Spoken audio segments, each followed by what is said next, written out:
Meus irmãos queridos, a Sociedade Espírita Paz, Amor e Luz honra-se mais uma vez com as vossas presenças no nosso espaço físico. Nosso desejo, o nosso objetivo fundamental é que se sintam bem e qualquer dúvida, qualquer informação adicional que necessitarem, seja após a exposição, em qualquer outro momento, nós estamos qualificados para atendê-los. Por favor, se necessitarem qualquer coisa dentro da nossa sociedade, nos procurem. Nós vamos fazer a nossa prece, em seguida nós temos uma leitura introdutória, porque a nossa querida expositora já está aqui conosco. Daniela Boleta Seranto é uma trabalhadora da nossa sociedade e também vinculada à União Regional Espírita 10ª Região. A Daniela vai nos conduzir na reflexão da tarde e noite com este assunto deveras interessante, provocativo. Sim, temos a eternidade. Mas por que esperar, né? Então, a nossa leitura introdutória, inclusive, tem algo a ver com essa colocação. E depois a Daniela nos conduz, então, no aspecto maior da reflexão. Unamo-nos em pensamento, vamos orar. Senhor da vida, condutor do nosso processo de evolução ético-moral, herança do Pai Maior, nos conduz, Mestre querido, nesta longa jornada, na direção da plenitude, da consciência em paz, do desenvolvimento do reino de Deus em nós próprios. A nós cabe constantemente envidar todos os esforços, seguindo as vossas orientações, plenas de compaixão e de amor, para que desta maneira, se perseverarmos, poderemos ainda nesta existência equacionar grande parte da nossa sombra e iluminar a nossa meta interior. Abençoa a nossa proposição, inspira a nossa facilitadora, para que a mensagem posta hoje e compartilhada por nós desça do nosso intelecto, agasalhe-se no nosso coração e torne-se um hábito saudável na nossa vida. Que assim seja, Senhor. Pão Nosso, uma das obras do benfeitor Emmanuel, publicada em 1950, a lição 73 do livro, nos propõe que aprendamos quanto antes. O benfeitor comenta um texto, um versículo do Paulo Apóstolo aos Colossenses 2,6, que diz o seguinte: como, pois, recebeste Jesus, assim também andai nele. Entre os que se referem a Jesus, podemos identificar duas grandes correntes diversas entre si: a dos que o conhecem por informações e a dos que lhe receberam os benefícios. Os primeiros recolheram notícias do Mestre nos livros ou nas alheias exortações. Entretanto, caminham para a situação dos segundos, que já lhe receberam as bênçãos. A estes últimos, com mais propriedade, dever-se-á falar do Evangelho. Como encontramos o Senhor na passagem pelo mundo? Às vezes, sua divina presença se manifesta numa solução difícil de problema humano, no restabelecimento da saúde do corpo, no retorno de um ente amado, na espontânea renovação da estrada comum, para que a nova luz se faça no raciocínio. Há muita gente informada com respeito a Jesus e inúmeras pessoas que já lhe absorveram a salvadora caridade. É indispensável, contudo, que os beneficiários do Cristo, tanto quanto experimentam alegria na dádiva, sintam igual prazer no trabalho e no testemunho de fé. Não bastará fartarmos-nos de bênçãos. É necessário colaborarmos por nossa vez no serviço do Evangelho, atendendo-lhe o programa santificador. Muitas recapitulações fastidiosas e muita atividade inútil podem ser peculiares aos espíritos meramente informados. Todavia, nós que já recebemos infinitamente da misericórdia do Senhor, aprendamos quanto antes a adaptação pessoal aos seus sublimes desígnios. Sim, temos a eternidade, mas por que esperar? Vamos ouvir a nossa querida Daniela, que vai nos iluminar nessa questão sem sombra de dúvida. Boa noite a todos, né? Apesar de ser tarde ainda, já está com o cair da noite. E, como nosso querido Vanim falou, nós vamos falar sobre procrastinação, né? Deixar para amanhã, basicamente. Temos a eternidade, mas por que esperar?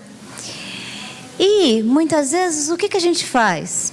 Quando nós somos crianças, nós pensamos assim: quando eu crescer eu vou fazer isso, aquilo outro.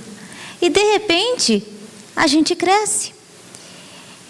E quando a gente cresce, nós pensamos: poxa vida, vou escolher uma profissão e vou estudar. Vou estudar e quando eu me formar, eu vou fazer aquilo que eu preciso fazer. E a gente vai deixando. E de repente a gente se forma e fala assim: tudo bem, né? Não consegui fazer nada ainda. Da forma que eu estou colocando, parece que é tudo material. Não é tudo material, tá? Inclusive, na vida espiritual, a gente vai deixando, não, né? Amanhã eu vou, amanhã eu busco Deus, né?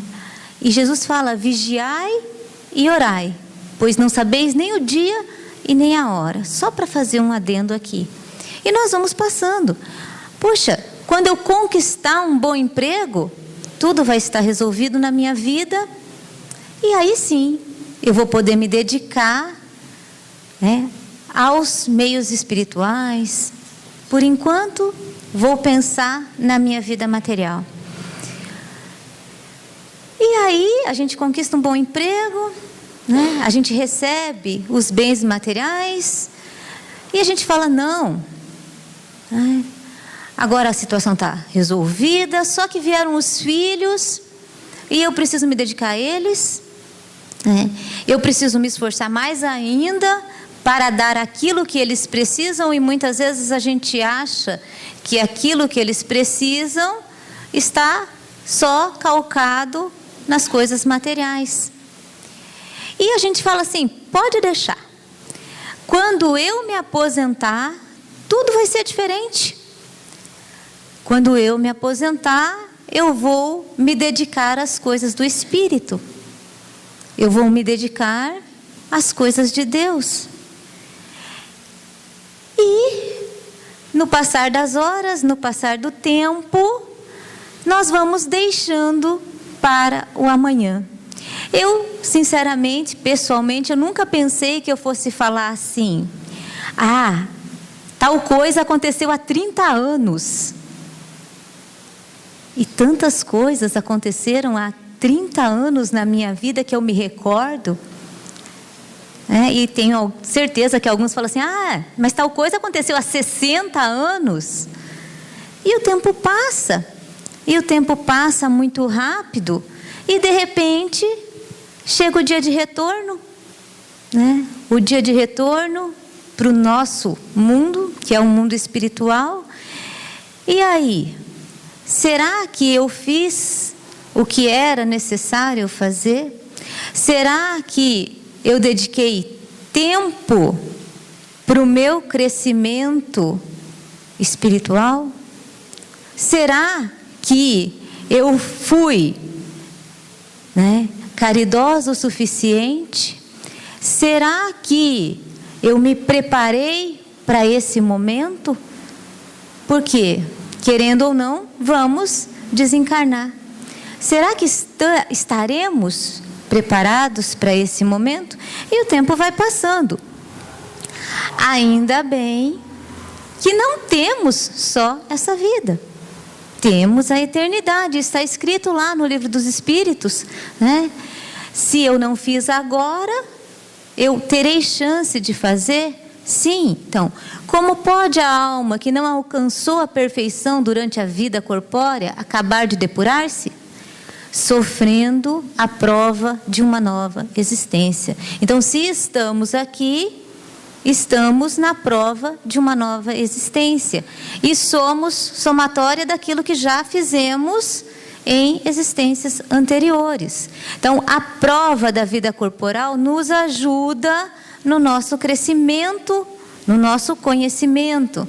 Então, a prova da reencarnação, da pluralidade das existências, nos permitem ir adiantando pouco a pouco. E isso eu penso que é uma consolação, né? Por quê? Porque se não foi possível fazer em vidas anteriores, se não está sendo possível fazer nessa, eu terei próximas vidas, eu terei próximas situações para me ajudar. E isso é provado, né? Lá na Gênesis está mostrando, realmente existe a reencarnação? Sim. O princípio da reencarnação é uma consequência necessária à lei do progresso. Como podemos provar isso? Sem a reencarnação, como se explicaria a diferença que existe entre o estado social atual e dos tempos de barbárie? Hoje, apesar de vermos, e é lógico, a mídia prefere mostrar tudo aquilo que é ruim, né? E vemos violências, vemos desonestidade, vemos coisas erradas. No passado era muito pior. Então, evoluímos desde então? Evoluímos muito desde então.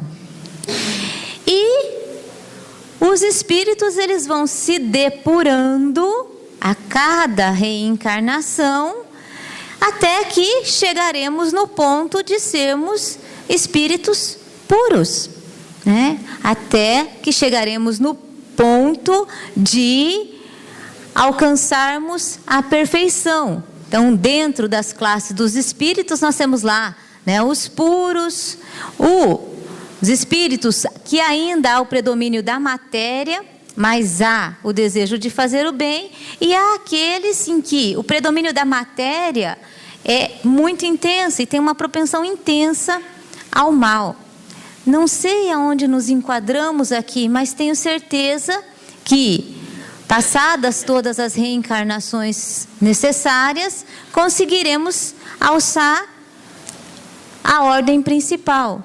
Lá em Lucas, capítulo 15, versículo de 4 ao 7, está: que homem dentre vós, tendo 100 ovelhas e perdendo uma delas, não deixa no deserto as 99 e vai atrás da perdida até que venha achá-la? E achando-a, coloca sobre os ombros, e chegando a casa, convoca os amigos e vizinhos, dizendo-lhes: alegrai-vos comigo, porque achei a minha ovelha perdida. Digo-vos que haverá mais alegria no céu por um pecador que se arrepende do que por 99 justos que não necessitam de arrependimento.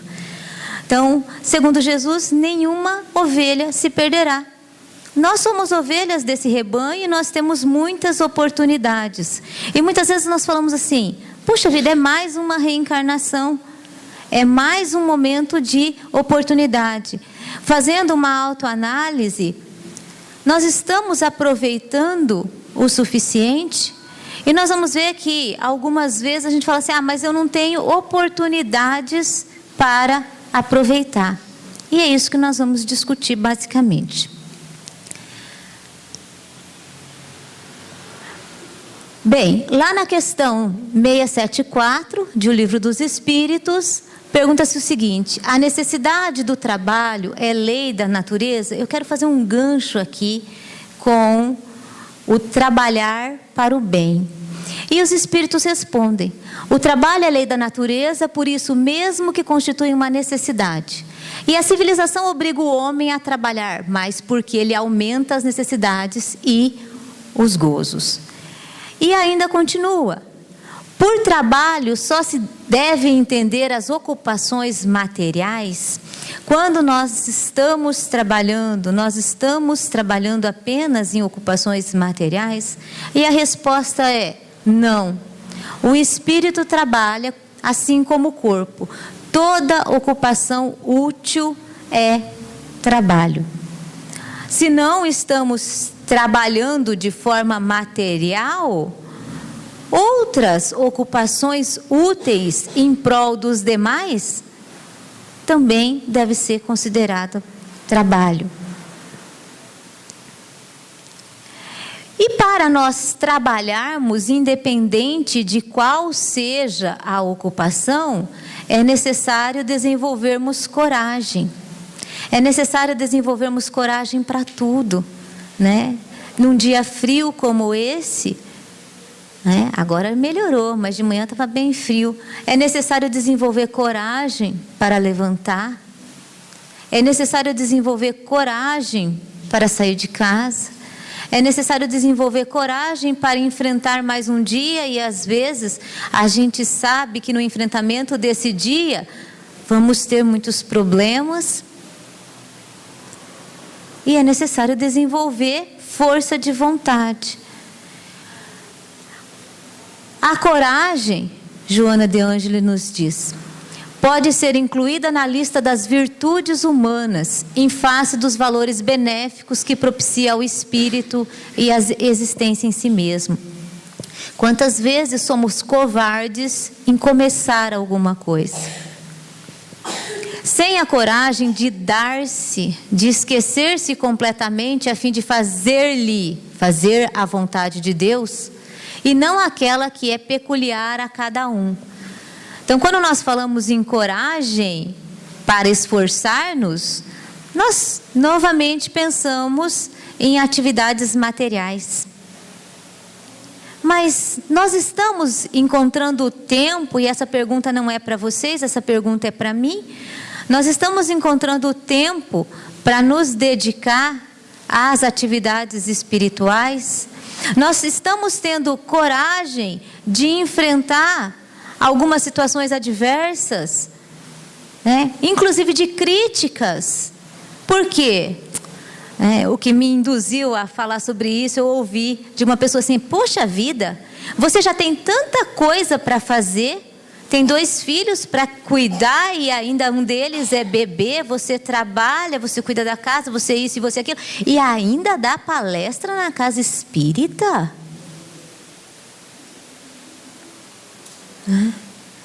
E ainda cada um coloque no que faz aí. E se nós formos escutar, o que a gente faz? A coragem se esvai e você fala assim: ah, é mesmo, né? Faço tanta coisa, não vou fazer mais nada. Vou deixar, porque afinal de contas eu tenho a eternidade. Deixa para a próxima, né? Quantas vezes, em vez de a gente fazer alguma coisa hoje, a gente fala assim: ah, não, deixa para amanhã. E muitas vezes a nossa consciência fala: poxa, por que você não fez aquilo? E algumas das vezes nós nos arrependemos. Será que nós não vamos nos arrepender no momento do desencarne? Que tivemos oportunidade de trabalho e não aproveitamos essas oportunidades? A coragem é também terapêutica. Quem tem coragem libera substâncias químicas capazes de fazer com que você tenha mais força, fazer com que você sinta melhor. Jesus falou comigo: o fardo é leve. Porque estimula ao trabalho, a realização de obras dignificadoras, mesmo quando as circunstâncias se fazem desfavoráveis. Então, muitas vezes, nós temos que ter a coragem de enfrentar a nós mesmos. Enfrentar a ociosidade, enfrentar a preguiça. Para quê? Para nos dedicarmos em prol do próximo. E nós vamos ver que esse próximo não precisa estar longe de nós. Não é aquilo lá na rua, muitas vezes é em casa. Lá em Tiago, diz o seguinte: porque assim como o corpo sem o espírito está morto, também a fé sem obras é morta. Então não adianta eu dizer que tenho fé, eu gritar aos quatro ventos, eu espalhar isso, se eu não conseguir edificar nada. Se eu não conseguir, por exemplo, dar uma palavra de ajuda a alguém, talvez essa palavra de ajuda, 5 minutos que você pare para conversar com alguém, faça diferença muito grande na vida dessa pessoa. E a gente acha assim, poxa vida, não tenho tempo agora, né? Eu gosto de contar essa história porque me toca, né? Eu sou professora universitária e eu atendo ali alunos de 16, 17 anos, certo? E esses alunos muitas vezes eles vêm despreparados, por quê? Porque eles não tiveram uma base familiar sólida, no que tange ao quê? Ao espírito. E nós que somos pais, muitas vezes nós pensamos sim, no trabalho, para angariar coisas. Poxa vida, eu vou deixar um futuro para o meu filho. Eu vou deixar um futuro material. E 2 histórias me tocam muito nesses 17 anos, certo? Uma delas, uma aluna chegou para mim e falou assim: professora, eu preciso ir embora, porque eu tenho uma consulta com um psiquiatra e eu estou muito mal. Eu falei, vai. Isso foi numa sexta-feira. Na segunda-feira, de domingo para segunda, ela se jogou do 5º andar. Isso foi em 2000. Isso há 16 anos. E quando eu ouço aqui, a fé sem obras é morta, eu falo, poxa vida, será que se naquele dia eu tivesse uma consciência um pouco melhor e tivesse falado assim, vem cá, vamos conversar? Você precisa de alguma coisa? Talvez não teria acontecido. Sua consciência pesa? Talvez fosse diferente, talvez não. Mas isso também é obra? Isso também é obra, é uma palavra amiga para alguém. E depois em 2003, aconteceu de novo. Eu trabalhava aqui, trabalhava em Moarama. Por que eu estou contando essa história para vocês? Porque é a experiência daquilo que a gente viveu. E um dia uma aluna chegou para mim e falou assim, professora, eu precisaria muito conversar com você. E eu falei, putz, eu preciso ir embora, 180 quilômetros, trabalhava lá, morava aqui. Isso era 6 horas da tarde. Eu falei, não, vamos sentar. Porque veio à mente a história anterior. Sentei, conversei. Tudo passou. Em 2006, a minha filha nasceu e um dia essa menina ligou para mim e falou assim, professora, eu estou indo a Cascavel, eu queria te conhecer a sua filha e queria levar um presente e queria te falar uma coisa. Eu falei assim, não, pode vir. Ela pegou e falou assim, sabia aquele dia que eu parei para conversar, você parou para conversar comigo? Como que eu esqueci aquele dia, gente? Eu morria de medo da estrada, eu via dirigindo sozinha, cheguei 1 hora mais tarde. Ela falou assim, aquele dia eu estava determinada a suicidar-me. E aquela conversa me tirou da ideia. Falei, poxa, e por que eu uso isso aqui? É uma oportunidade de trabalho alguém precisa de uma palavra.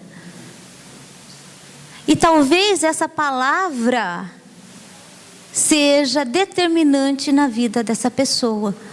Então não basta apenas eu comentar, né? Não basta apenas eu falar, eu tenho fé, mas o que eu estou fazendo para provar isso? E não para os outros, para mim mesmo. O que eu estou fazendo de diferença na vida dos meus próximos?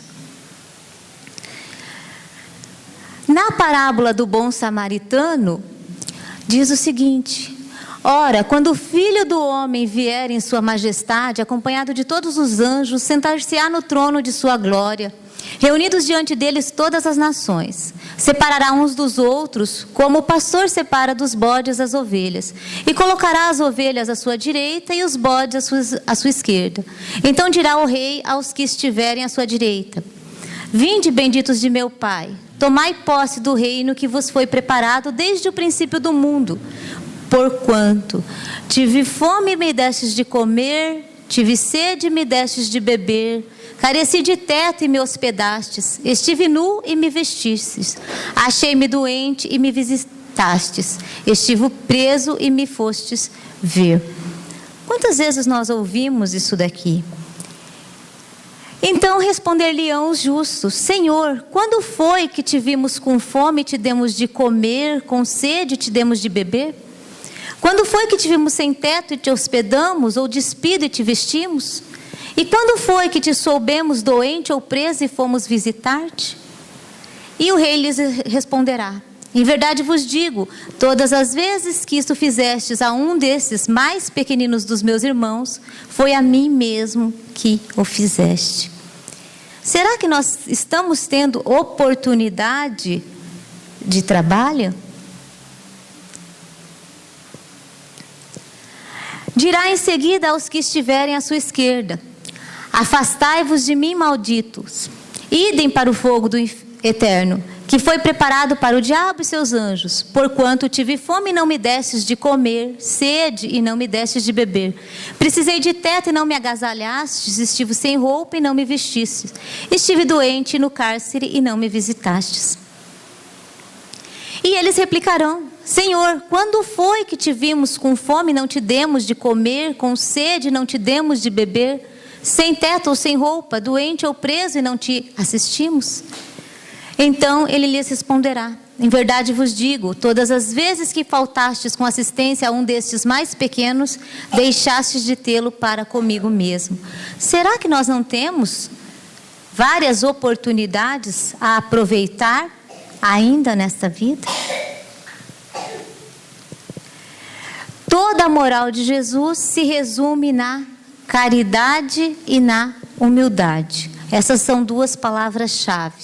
Isto é, as duas virtudes contrárias ao egoísmo e ao orgulho. Ah, não, hoje eu vou pensar em mim. Hoje eu estou precisando de mim. E hoje eu vou deixar os outros para amanhã. E será que os outros também não pensarão a mesma coisa? Hoje eu vou pensar em mim e deixar os outros para amanhã. E talvez os outros que precisem seja eu mesma. Eu preciso da ajuda do outro. E da mesma forma que eu não sou caridosa com um, será que o outro será para comigo? Em todos os seus ensinos, ele aponta essas duas virtudes como as que conduzem à eterna felicidade. E ele diz: bem-aventurados os pobres de espírito, os humildes, porque deles é o reino dos céus. Bem-aventurados os que têm puro o coração. Bem-aventurados os que são brandos e pacíficos. Será que estamos sendo brandos e pacíficos? Bem-aventurados os que são misericordiosos. Será que estamos desenvolvendo a misericórdia para com o próximo? Amai o vosso próximo como a vós mesmos, fazei aos outros o que querereis que vos fizessem. Amai os vossos inimigos, perdoai as ofensas, se quiserdes ser perdoado. Praticai o bem sem ostentação. O que a minha mão direita faz, a minha mão esquerda não precisa saber. Julgai-vos a vós mesmos antes de julgar os outros. E julgar os outros é tão fácil, né? Por que fulano não fez isso? E por que eu não faço? Ah, porque eu não tenho tempo. Humildade e caridade, eis o que não cessa de recomendar. E o que dá? Ele próprio o exemplo. Orgulho e egoísmo, eis o que não cansa de combater. Até que ponto, se nós pesarmos a humildade, a caridade e o orgulho e egoísmo na nossa vida, nós estamos aproveitando adequadamente esse momento? E não se limita a recomendar a caridade. Põe-na claramente em termos explícitos como a condição absoluta da felicidade futura. Sim, temos a eternidade. Por que esperar? Se eu não posso trabalhar, né, em obras imensas, eu não posso utilizar-me da caridade e às vezes para com a minha família? A caridade nada mais é do que o amor em ação. Nós estamos colocando o amor em ação. Nós não temos que amar antes de tudo? E se não temos, a pergunta, né, que podemos fazer muitas vezes, e se não temos ou não encontramos oportunidades para praticar a caridade? Ah, eu não faço agora porque eu nunca encontro oportunidade, eu não sei onde trabalhar, eu não sei como trabalhar. E lá em Messe de Amor, Joana de Ângeles diz o seguinte, isso daqui é profundo. E viverás. Estás extenuado, cansaço, dúvida, infortúnio, são as expressões que enlutam os teus lábios. Desencorajado pelos companheiros que abusaram das fontes generosas da tua confiança pura, não te animas a encetar novas atividades. Quantas vezes isso é para nós? Sabes, porém, que o desânimo é implacável inquilino do domicílio espiritual. Realmente, se nós desanimarmos, ele há de ficar ali. Entretanto, acreditas em abandono e não reages. Não ignoras que a lâmina aguçada não é responsável pelos cortes que produz, mas entregas um instrumento da produção à ferrugem sem o necessário esforço de movimentá-lo em sentido edificante. Ah, deixa para lá, né? Deixa para a próxima. Sempre podes recomeçar, amigo. Interioriza a busca da felicidade e descobre os tesouros de que podes dispor em favor dos outros. Teu cansaço é também o cansaço de muitos que te deixaram a sós. E quantas vezes nós desistimos no meio do caminho porque tínhamos um grupo e esse grupo desanimou. Tua dúvida é o resultado da aflição dos que fugiram do teu círculo. Teu infortúnio é a desesperação daqueles outros que sossobraram nas ondas encrespadas do testemunho. Não creias necessário te ausentares do lar para ajudar a renovação do mundo. Às vezes nós somos necessários onde? Naquele pequeno círculo em que nos encontramos, que é a família. Renova-te primeiro onde vives. Não adianta a gente querer fazer algo tanto lá fora, quando a gente não renova aonde vive, né? E isso é para mim. Quantas vezes nós erramos? Se nós já temos ideia dos erros, pronto, uma parte do caminho andado. Tens no reduto em que moras e nas ruas por onde transitas 1000 oportunidades de aprimoramento. Temos a eternidade, mas por que esperar? Temos oportunidades várias todos os dias. Vibre o verbo nos teus lábios e corra a luz em teus olhos. Movimente-se a força em tuas mãos. Divida-se o amor em teu coração. E distribuirás tesouros em favor dos que estão contigo. Sem que o saibas, és pedagogo para os outros aprendizes. As pessoas aprendem mais por exemplos do que por palavras. A consideração em redor dos teus passos, o carinho aguarda momento de falar-te. A alegria não é tua adversária.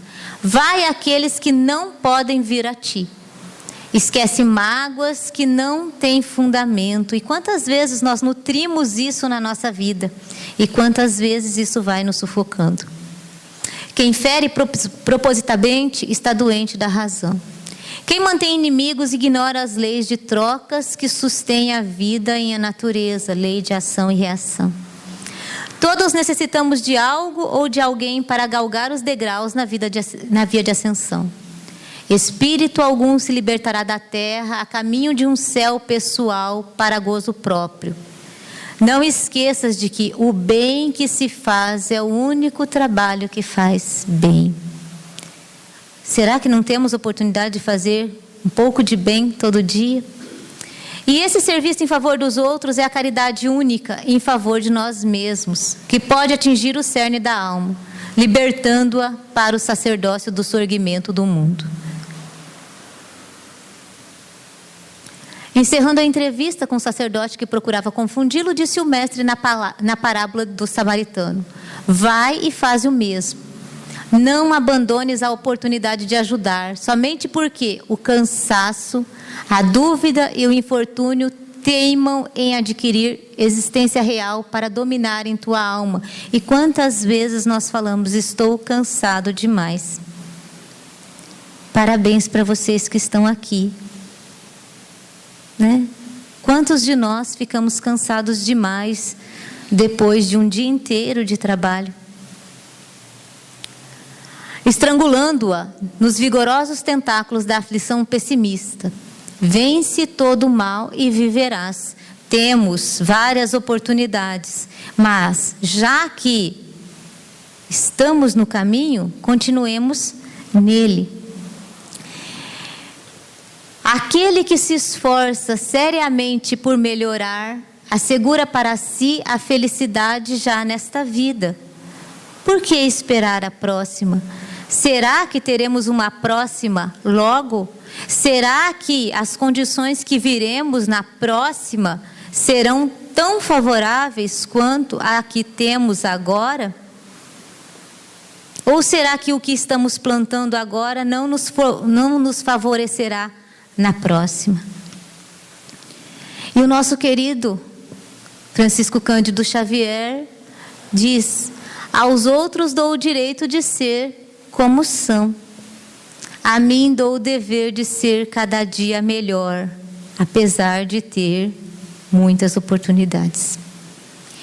E também, embora ninguém possa voltar atrás e fazer um novo começo, qualquer um pode começar agora e fazer um novo fim. Não estamos plantando para colhermos na próxima? Se aproveitarmos essa oportunidade agora, estamos sim fazendo um futuro melhor. Para quê? Para alcançarmos uma evolução na via espiritual. E que consigamos, né, pensar no tempo de forma favorável, para que possamos, a cada momento, a cada ato positivo, em benefício de nós mesmos, né, com pensamentos positivos, com atos adequados e em benefício do próximo, nos modificarmos um pouquinho mais. Nos modificarmos para que a nossa próxima existência, esperamos que pelo menos seja aqui na Terra, né, seja em um nível um pouco melhor. Temos a eternidade, sim. Mas por que esperar? Muito obrigada. Tenham um retorno abençoado aos lares de vocês.